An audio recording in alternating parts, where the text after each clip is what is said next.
boy, just be yourself. If people don't like you if you're being yourself, fuck them.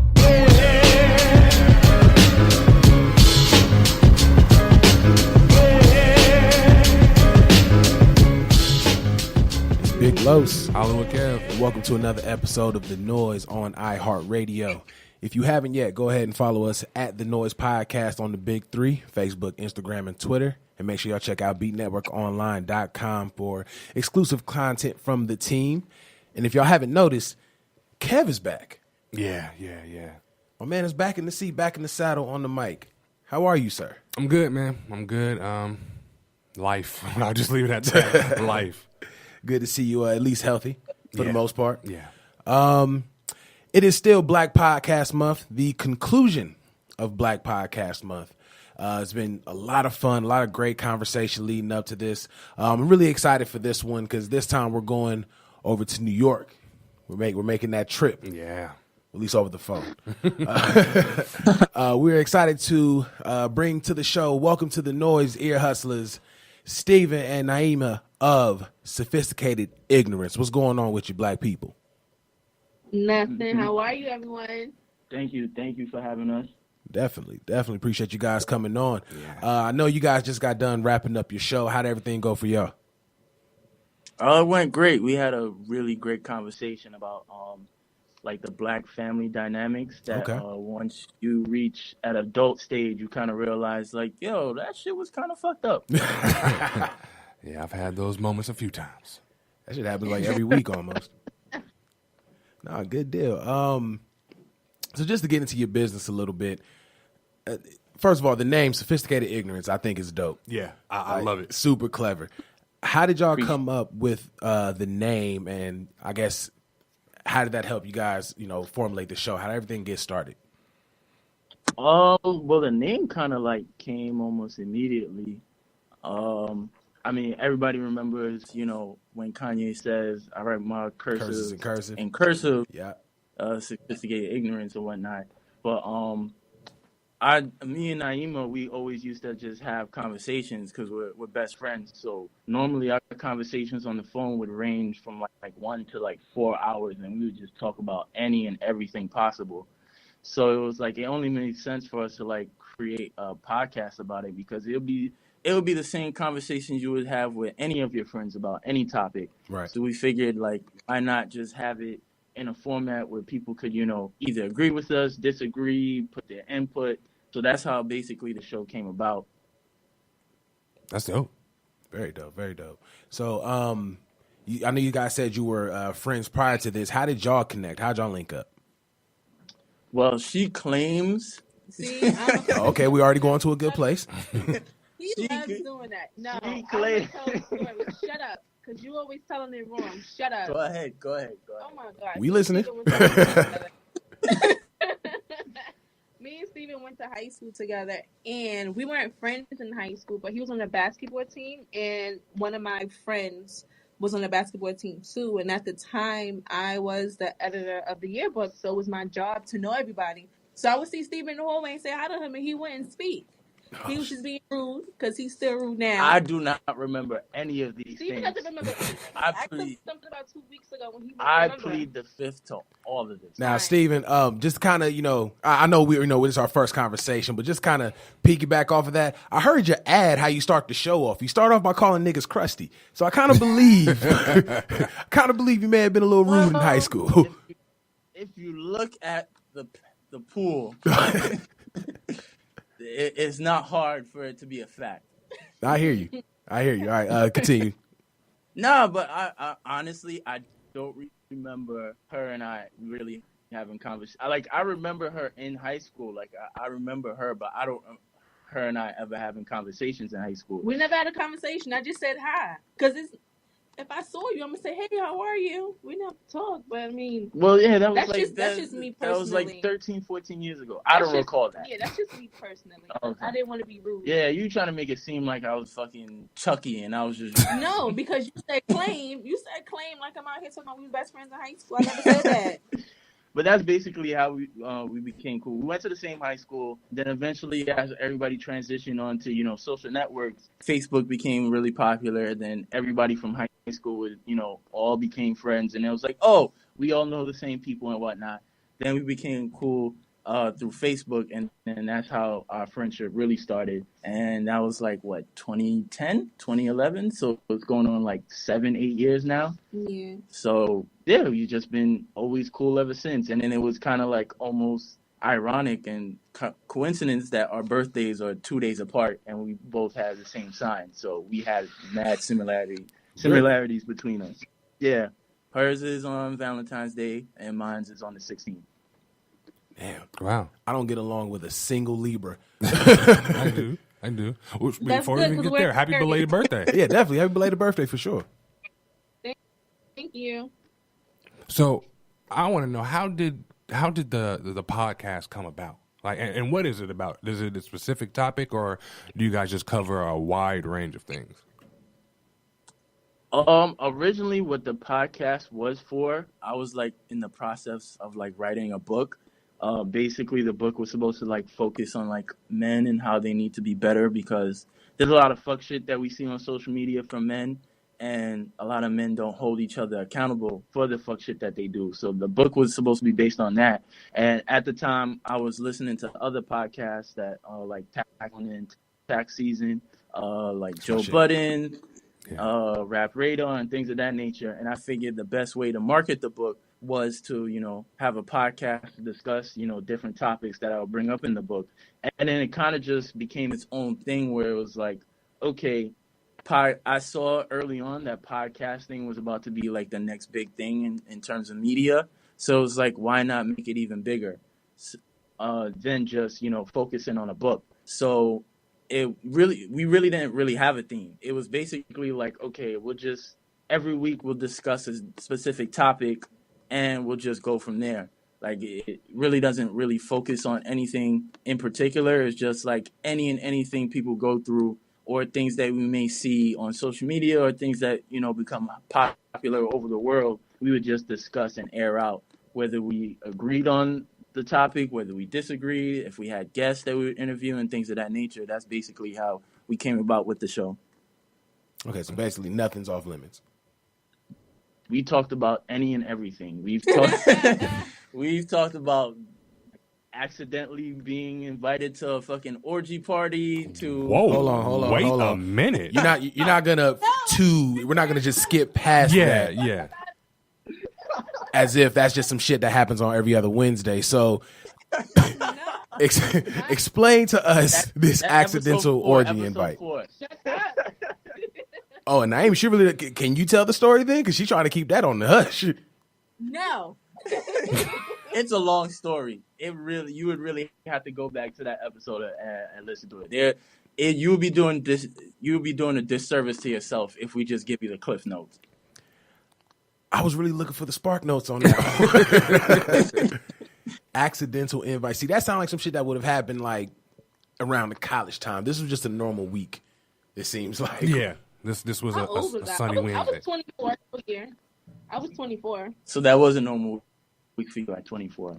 Yeah, my life was like See, crazy. now, I'm thinking about it. You never watched Curb Your Enthusiasm. No. She kind of reminds me of like Larry David from Curb Your Enthusiasm. Like, she's the type of person that will fall into like an everyday situation and do the worst possible thing to solve the situation. Like, that's like 90% of our conversations is like, how did you, like, okay, I get how this happened, but why the fuck would you do that? All things to do. Yeah. I definitely, my life is We talked about everything. We talked about, we've talked about fatherhood. We've talked about, fuckboys. We talked about open relationships. We talked about anything and everything. Like, there's really nothing off limit for us. Good deal. I think podcasts like that tend to be the better ones, when you can just cover everything and be yourself with it. Those tend to be the better ones, at least in my opinion. No, it's natural. Yeah, because people have opinions about everything, especially in this day and age. So it only made sense, as opposed to just having this one theme where you're probably only going to be, focused on one market. Mm-hmm. When you talk about everything, people always have something to chime in on. Right. especially with social media allowing you to basically create any kind of character you want to be. Right. You know, like podcast allows you to remain authentic because this is just you giving your natural self every week. Yeah. Oh, yeah, we definitely feel it. Where in New York are you guys based? Well, we're both originally from Brooklyn. She lives in Harlem right now, and we normally record in New York City, Manhattan. Yeah, Manhattan, actual city. Oh, okay. It's like it's a podcast studio down that way. There's a bunch of podcast studios that are starting to bubble up now that it's becoming more of a popular thing. But yeah, there's a podcast studio basically in almost every part of town now. Okay. So how do you say it's just a lot of podcasts popping up. How do you guys maneuver with so many podcasts popping up? We really just try to focus on the content. We've been doing this for about maybe like almost a year and a half now. Mm-hmm. So we've slowly but steadily have developed a nice little audience. So we really like once we come to an agreement on like, okay, what is it that we want to discuss for that week, we really like buckle down and really come up with like the points of emphasis that we're going to focus on for that specific topic and make sure it's something that's captivating and make sure it's something that we could actually have a conversation with. Even though we're the two that, you hear on the mics, there is a team behind it. We have, a homeboy Vixen who does the videography. We have Bianca, who's also an executive producer. So in the instances where we may come up with a topic and, we all have separate lives. Like, it's really early for a lot of podcasters.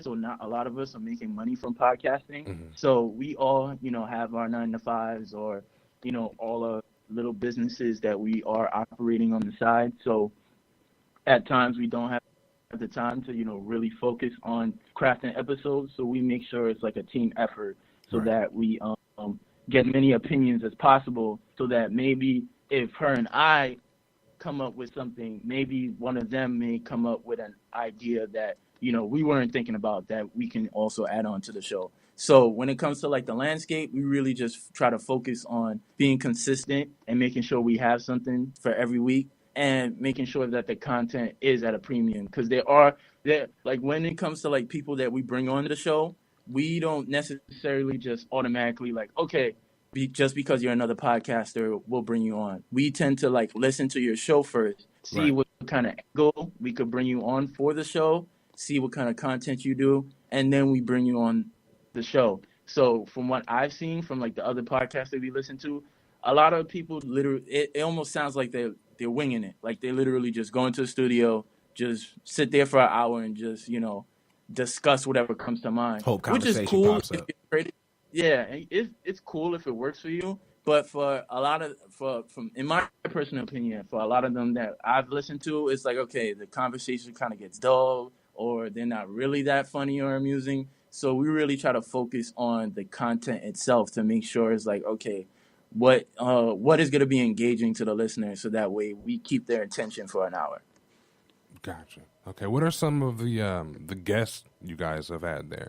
I'm pretty sure, in New York, it seems like you guys will get a ton of cool interviews from people out there. Right. Here and there, we tend to like bring on like people that we personally know that we know are going to be captivating enough on the mic, like because it's different to have a conversation with somebody in person, and then when you put a microphone in front of them, they may not be as captivating in that scenario. Right. It's almost like the deer trapped in headlights sort of thing. So when it comes to guests, more of our guests are like people we personally know. In terms of like people that you may know on more of a grander scale, we've had Tabria Majors that a lot of people may know of.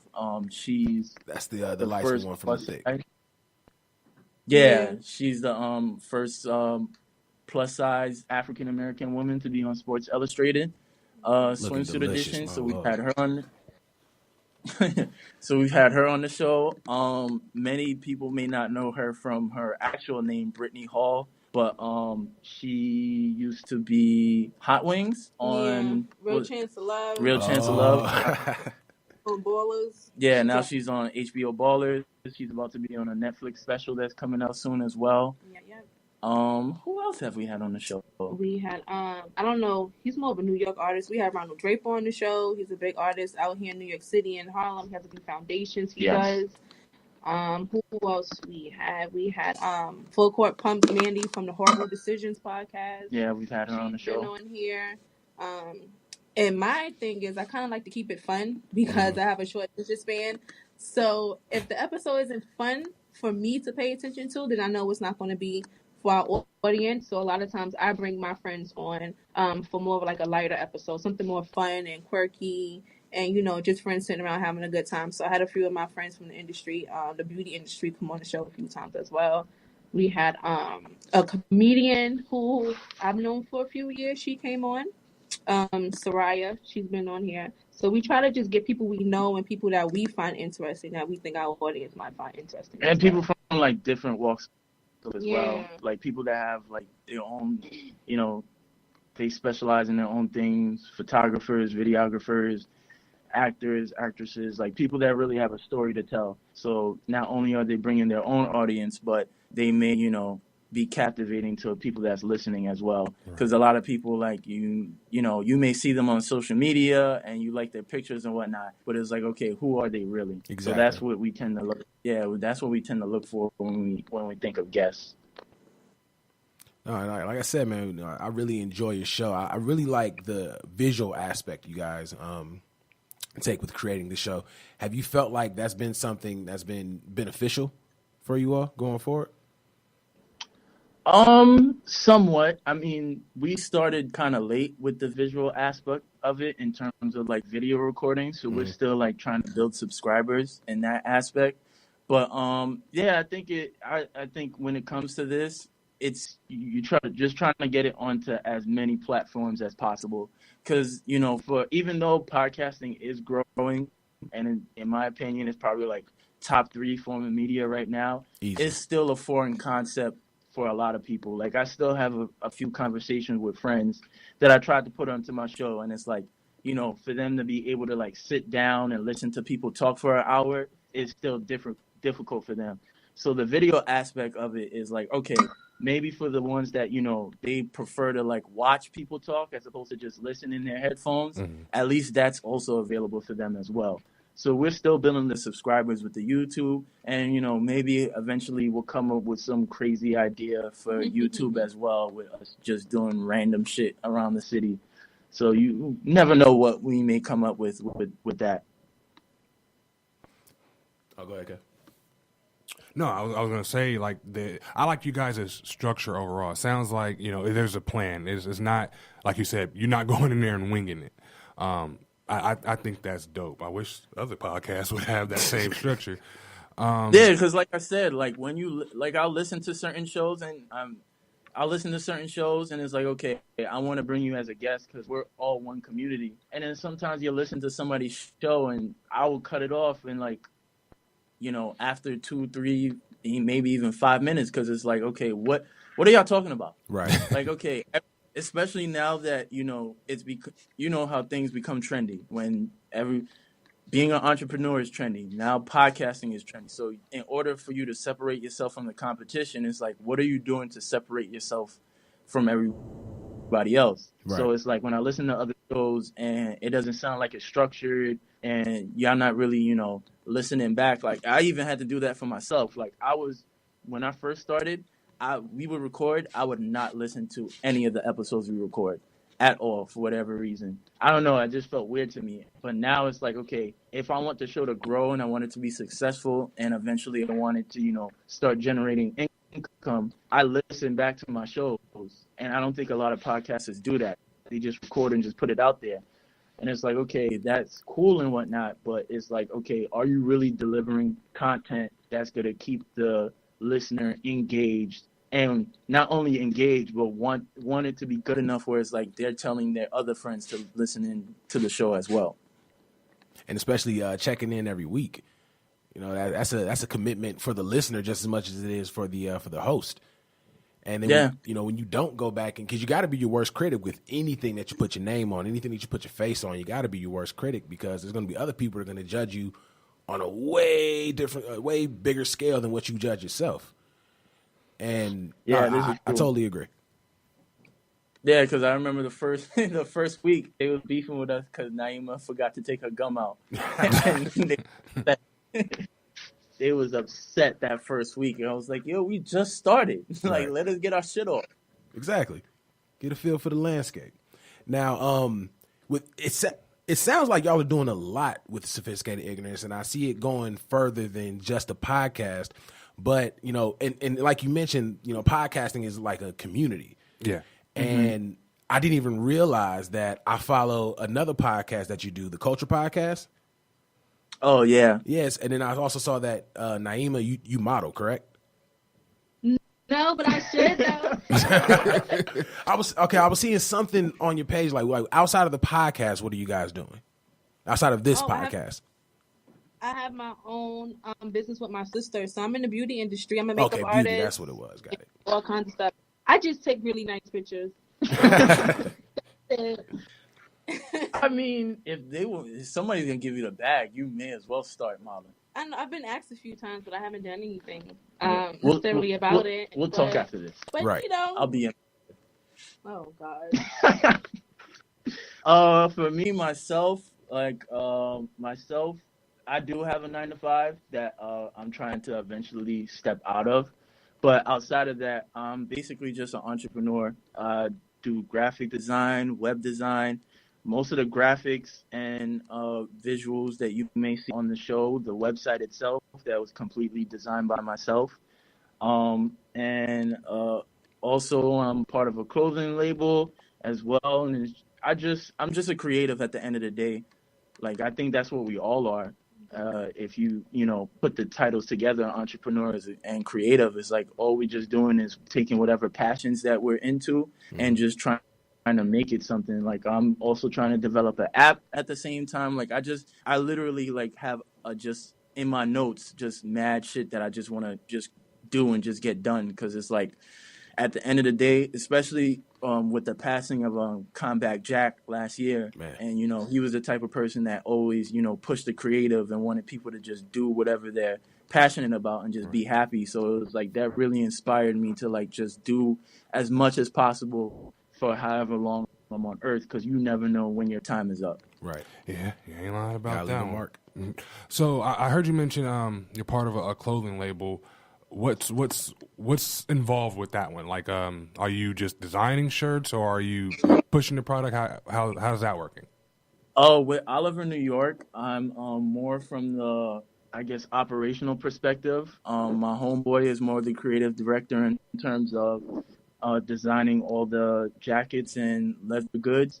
Myself, I'm more behind the scenes. So although our website isn't up right now, but I do most of the editing of the photos that we post on the Instagram page, handling production, because most of our production is done overseas and things of that nature. More of like the day-to-day stuff, making handling customer inquiries and things of that nature when it comes to with the clothing line. I mean, I do want to start my own line as well. But that's probably later down the line when I definitely have the capital for it. Probably not right now. So it definitely sounds like both of you are keeping busy outside of the podcast. Yep. Yep. Which is They say in order to be a millionaire, you got to have 7 sources of income. got to. Well, I need to build up a little more then. You got 3. I've been asking a bunch of the guests that we've had on the show about this, and I just want to get your take on it, especially being out there in New York, where it just seems like there's so much culture out there. Like, a lot of things kind of branch from New York. How important is it to be a black creative in this new era of media? That's a loaded question. I don't know. I think I'm still getting a grasp of it, because I feel like because we're in the thick of it, we're just doing what makes us happy. Right. Like, it still surprises me even now. Like, Nieema would tell me certain things. She'd be like, "Yo, I'm proud of you." I'm like, I'll be taken aback, because it's like, for me, it's like I'm just doing, what I enjoy to do. Like, coming to the studio every Sunday, like, is one of the more enjoyable things I do. Like, trying to figure out how to craft an episode, is, fun to me, even though that may sound boring to a lot of people sitting there trying to think of things, but like that's fun to me. So it's like I've never even thought about like how important it is to be a Black creative. But at the same time, it's like if you look at all the attention that, Black Panther is getting right now, those are Black creatives as well. Even though that's a story that's been told years ago, from a white guy, just the depiction of it, of the actors and, how they carry themselves and the representation is inspiring to a lot of people. So even though we may not look at it now, there's probably people that look at us or listen to the show and it's like, yo, y'all doing it. Like y'all stepping outside the box. Like y'all, solidifying yourselves. Even though I still think we're very early on, in comparison to, people that are getting way more attention. But to a lot of people, like we're a success story. So I think that's how we look at it, from this standpoint at least. But again, we're still so just trying to figure things out. Like I definitely haven't thought to that length of like, okay, like what do we represent to the world? Right. Being a woman, I feel like it's very empowering for my peers to actually see me have gone through what I've gone through and still staying strong and just live out my dreams. I was originally in school to be a doctor, and then I just quit, and I was like, I'm going to get into the beauty industry. And a part of being a Black woman and having your own business and making your own money, it's empowering, but it's also difficult at times too when you're in those rooms and you're having meetings and you have people pretty much side-eyeing you like, first of all, you're a woman. And then on top of that, you're Black. Like, why are you even here? Why do you think you deserve to even sit at this table and talk business with me? Mm-hmm. So for me, it comes from a place of wanting to set a foundation for my little sister. Now she's a little bit older and she's out there venturing off and now we're in business together. It comes from, showing my older cousins and younger cousins, like, listen, like, we have so much power in this world to do whatever we want, and we can take our dreams and our talents and craft it and make it into an income. Mm-hmm. And then when you're walking around New York City, it's kind of like everyone is their own person. Everyone is their own individual. And even like being on the train or walking down the street, you can just look at somebody and they'll look at you and y'all smile at each other. Like, I see you doing your thing, or whatever energy you're giving off, I can feel and I appreciate it. And whatever you're doing in life, even though you're a complete stranger, I just want you to be dope at it. So being in New York and being a creative, it's like wherever you walk, whatever restaurant you go to, whatever bar you go to, you're like inspired by like little things here and there. So I definitely enjoy being a creative and then being in New York. Like, I talk shit about New York because it's hard, but it's like every little thing inspires you. And I feel like I'm blessed to even be living in the city right now. I mean, well, they say if you can make it there, you can make it anywhere. Literally anywhere, right? That's what they say. So I'm what? ready to leave New York. I'm sorry, go ahead. I said I'm ready to leave New York, low key, but yeah, all of that. I mean, but where else would you want to, kind of branch out to? Especially dealing with beauty, I'd assume that it's pretty big out there. The West Coast. And because it's so big out here in New York City, you want to go someplace else where it's not as big so you can make more money. Like, I'm trying to dominate. So being in New York City is cute. You know what I'm saying? You got a lot of people who doing some of the same things. And I talk about this all the time. Like, your price and the way you represent yourself mean everything. And I'm not trying to cut corners. I'm not trying to, lower prices or do anything like that that's lower than what I expect myself and my business to be. So New York is just so oversaturated at times. So you can be inspired, but sometimes you need to just branch off to a completely different environment and be like that big fish. I can understand. So I'm trying to be that big fish. So when can we expect that to happen? Like, you gonna make that jump? I mean, what's good? Give me 2 years. 2 years? She says this now. 2 years. I'm already halfway there. So then who I'm going to do the show with? We can still That's the important question. Right. That's the question. Who So my next question, and feel free to answer how you will.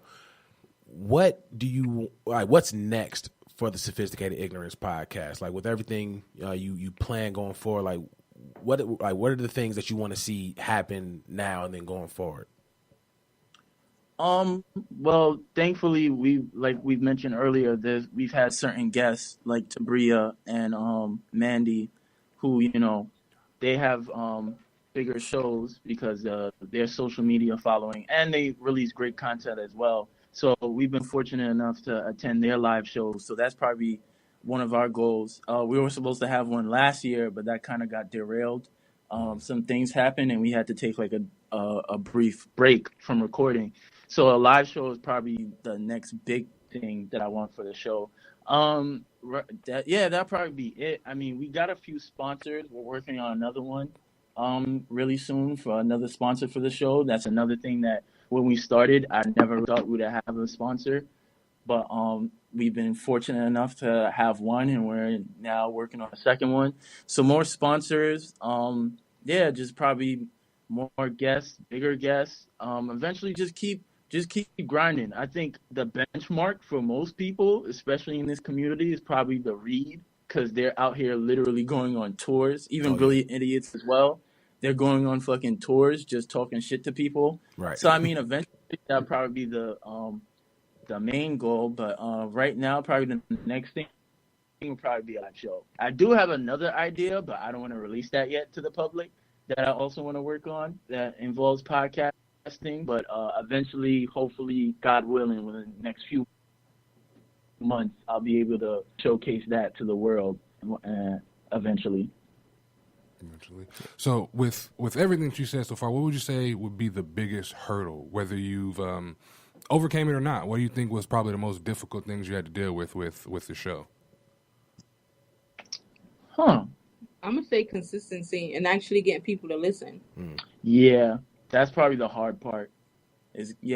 Consistency and getting people to listen. Because again, like I said earlier, it's still a foreign concept to a lot of people. So, I do, like I said, I talk to friends and I'll be, acknowledging that I do have a show and whatnot, and they'd be like, well, that's not really my thing. The concept is, still foreign for people to like listen to a show. And, getting feedback is probably the thing that we probably struggle with the most, because there's a lot of other podcasters that are able to, communicate with their listeners and their fans. And we tried on numerous occasions of doing such, and for whatever reason, the people don't really want to talk to us. They'll listen, but for whatever reason, they don't want to communicate. And that's probably like the thing that we want to expand upon more, is like really having that one-on-one relationship with fans and things of that nature. Because speaking of that, this actually happened to us like maybe like a month or two ago, around the same time, was that people that actually listened to us saw us in public and recognized us from the show. Like, I would have never thought that would happen. That's dope. Right, it had to feel great. That kind of like put the battery in my back. Like, okay, we on the right path. Because I think the thing with like doing a podcast and wanting it to grow is like sometimes you get frustrated not knowing like, okay, are the people really listening? Like, is it really like you getting steady numbers, but is it really expanding? So when I started to see like people that I didn't know personally, like walking up to me like, hey, ain't you Steven from Sophisticated Ignorance? It was like, oh, okay, like we kind of out here, like, right. we important, like. So I think that's probably the only difficulty, is like trying to have more of a one-on-one relationship with the listeners that we have. And a lot of times people that listen don't want to speak up. Like, I've had plenty of friends that would text me out the blue like, yo, great show. And I'm like, I didn't even know you listened. You Right. didn't tell me anything. You ain't tell me shit for the past 60 years. Like, where'd you ride the Right, we train? 60 episodes deep. You need to speak up. Word. So that's probably like the only difficulty. And then sometimes it's like, because we're so busy outside of recording, sometimes it'll be like last minute, last second that we finally get the chance to like craft episodes. And usually, in my personal opinion, those episodes tend to be weaker because the content was kind of like forced upon. So rushed, just yeah. maintaining that consistency and making sure we're releasing premium content would be like the most important thing. And that kind of goes back to what I was saying. Like, it's important to be, your hardest critic, because you don't want to repeat anything like that. And especially you don't want to repeat anything you said on the last show at that, Right. End up having the exact same conversation. And we've had the same experience here. We launched the show, what was it, August 2016? August, September?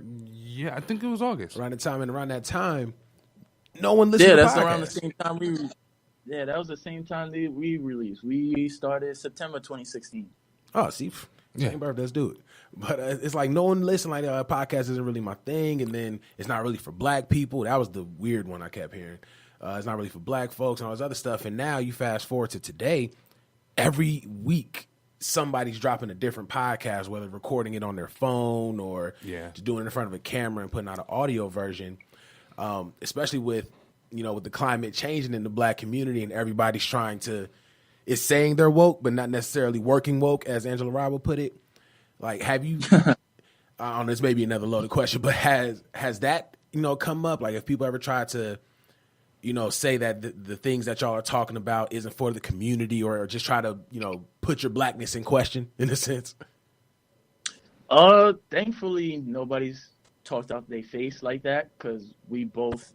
I mean, it's titled Sophisticated Ignorance, so the ignorant side would definitely show out if somebody But yeah, thankfully we never really gotten any like negative feedback to that extent of questioning our blackness and how woke we are. Because I think the beauty about our show is like we try to show things from different perspectives, so we're not always just leaning towards one side. We're not on the left, we're not on the right.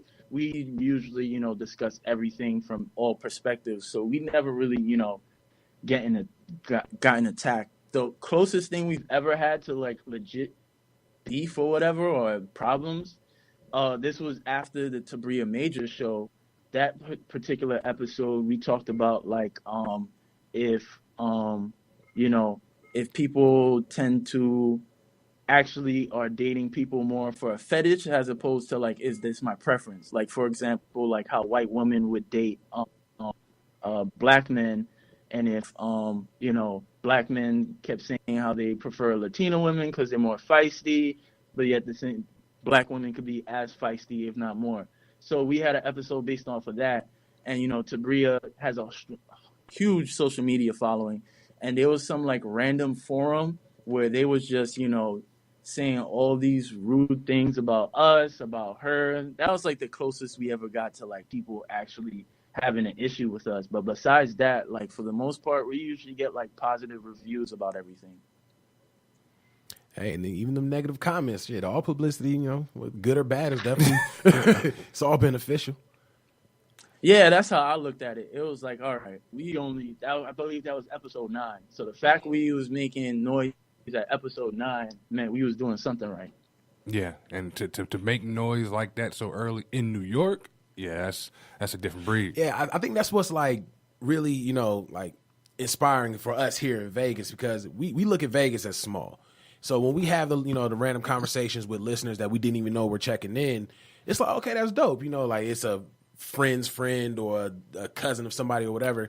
So when you guys are getting that recognition in such a big city, and it almost seems like the few times I've been to New York, it seems like when you go to different boroughs, it's almost like a different country. Like everybody's claiming something, on a whole nother level. Yeah, that's extremely accurate. So to get around New York and have that recognition from someone that you are completely foreign to, that's dope. And again, just listening to your show and watching the visual, y'all have a lot going for you. And it just seems like it's only going to get bigger from where you guys are right now. So I definitely tip my hat to you both. I appreciate that. Yeah, we've seen the growth. Like for like when we originally started, like the number in my head was like, okay, if we get at least 100 plays, then I feel okay. And now I reached the point where like 100 plays is like that happens in like a few hours, right, upon dropping episodes. So we definitely seen the growth. Is definitely helped by having guests, especially other podcasters. Again, that's why I say we're a community that we we really need to like support one another. Thankfully, I haven't seen like no podcast hate, no legit podcast beef that I've ever. Yeah, I haven't seen any legit podcast beef. But yeah, the time is getting bigger. Growth. Yeah, it's only a matter of time, but they don't want no problems. They don't want no problems. They don't want no issues with us. But yeah, it's like we definitely seen the growth, and yeah, we know as long as we stay consistent and we just make sure we're just constantly giving people the best possible content, that eventually there really is no ceiling for any of us. Because again, it's still early on for all of us. So there's no telling as to where any of us can go with it when it comes to this podcasting thing. Speaking facts. Bars. Nieema, Steven, man, we appreciate you guys coming on, sharing your story, telling us a little more about Sophisticated Ignorance and about yourselves. Let the people know where they can find you. Well, we're on SoundCloud, we're on Apple Podcasts, Stitcher, Google Play, a majority of the apps for people to listen to podcasts. We're on YouTube. You can, hit us up on Instagram. The show Instagram is SI _ podcast. You want to give us a personal Instagram as well? Oh, yeah, y'all can follow me at Nieema _ Simone. That's NI2EMA _ Simone. Yeah, and I have Snapchat, but I don't be on that like that. That update messed everybody That update up. fucked everything up. That new update. Well, y'all can follow me on Instagram. I actually respond to my DMs. And if you say anything crazy, I will post it on the show page. Stop. He would do that. But y'all can hit me up. And I love talking that. That's content. Yeah. My Instagram is Mr. Thesier, Mr.Thesier. I respond to my DMs as well. I don't post those though. Yeah, they can catch us any and everywhere. Like we are, we would talk to any and whoever. We have almost an open door policy. We'll bring any and anybody on the show. And yeah, we just all here just trying to create amazing content and just being as dope as possible. That's solid. I feel it. Kev, where can the people find you at, sir? _Hollywood Kev on Twitter and Instagram. Like I'm not messing with Snap. Can't do it. It's understandable. At Big Los IG on IG. And, of course, you can follow at The Noize Podcast on Facebook, Instagram, and Twitter. And don't forget to follow Beat Network on all the social media sites and check out beatnetworkonline.com. Again, we appreciate you guys coming on, telling your story. We got to have you back one of these days. Y'all got to make a trip out to Vegas for real, because it sounds like it's going to be a lit time when y'all come out. She's going to get lost. And then I'm going to be stressed looking for her. Trust me. That's how it's going to go. She's going to be fun, though. It's going to be like The Hangover. Vegas is big, but it's All little. three You'll of find them? her quick. Oh, God.